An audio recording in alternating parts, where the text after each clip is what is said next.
Hello everyone, welcome to another informational video. আচ্ছা, তোমরা কি জানো, তোমরা যদি তোমাদের গর্ভাবস্থার 3 মাসের মধ্যেই রেজিস্ট্রেশন করাও স্বাস্থ্যকেন্দ্রে এবং তার সঙ্গে যদি সরকারি প্রতিষ্ঠানে ডেলিভারি করাও, সেক্ষেত্রে কিন্তু তোমরা একটা বেনিফিট পাও। এই জননী সুরক্ষা কার্ডের থ্রু একটা টাকা কিন্তু তোমরা পাও। তো সেক্ষেত্রে তোমাদের আজকের আমি ভিডিওতে এটাই জানাবো যে জননী সুরক্ষা যোজনার কার্ডটি কারা উপযুক্ত বা কারা করতে পারবে এবং কী কী ডকুমেন্ট তাতে লাগবে। তো প্রথম কথা বলি, জননী সুরক্ষা যোজনার কার্ড তারাই পাবে বা জননী সুরক্ষা যোজনার আওতায় তারাই আসতে পারবে যারা কিনা কোনো সরকারি প্রতিষ্ঠানে ডেলিভারিটা করাবে। তো সেক্ষেত্রে যাদের বিপিএল তালিকার অন্তর্ভুক্ত রয়েছে, গর্ভবতী মা বা হলো কি যে গর্ভবতী মায়ের পরিবারের কেউ, অর্থাৎ শ্বশুরবাড়ির পরিবারের কেউ যদি বিপিএল তালিকার অন্তর্ভুক্ত থাকে এবং অথবা যদি এসসি এসটি হয়ে থাকে, সেক্ষেত্রে কিন্তু গর্ভবতী মা যদি ডেলিভারিটি সরকারি প্রতিষ্ঠানে করায় তাহলে কিন্তু ডেলিভারির জন্য 1000 টাকা কিন্তু পেতে পারে। তার জন্য কিন্তু অবশ্যই আমাদের ভেরিফাই করা এই সবুজ কার্ডটি বা তোমার জননী সুরক্ষা যোজনার কার্ডটি একদম লাগবেই, ম্যান্ডেটরি।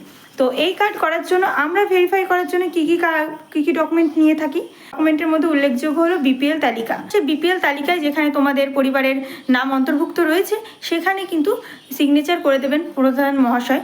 তো সেটার কিন্তু আমাদের ফটোকপি আমাদের লাগে এবং তার সঙ্গে কিন্তু সেই মাকে 3 মাসের মধ্যে রেজিস্ট্রেশন করিয়ে, অর্থাৎ 84 দিনের মধ্যে রেজিস্ট্রেশন করানোর পরে যে সমস্ত চেক আপগুলো আমাদের কাছে নিয়েছে, 3rd চেক আপ পর্যন্ত বা 4th চেক আপও যদি করে থাকে তাহলে কিন্তু 3টে চেক আপ মিনিমাম কিন্তু করাতেই হবে এবং তারপরে কিন্তু এই কার্ডটি তাহলে আমরা ভেরিফাই করে তাদের করে দেবো।